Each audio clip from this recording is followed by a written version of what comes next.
উল্টাপাল্টা কথা বললে রাগ করবা না তো দিদি ভাই।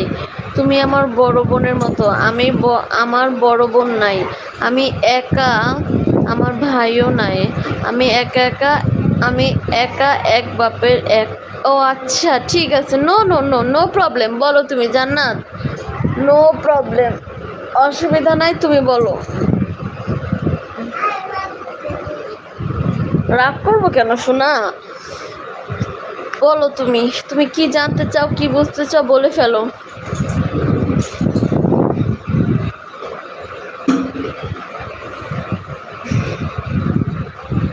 তুমি এত ছোট একটি বাচ্চা, তার মধ্যে হচ্ছে যে চ্যানেল খুলছো, এটাই তো বড় বিষয়, বলো। কিন্তু ধৈর্য ধরে লাস্ট পর্যন্ত থেকো, বুঝছো।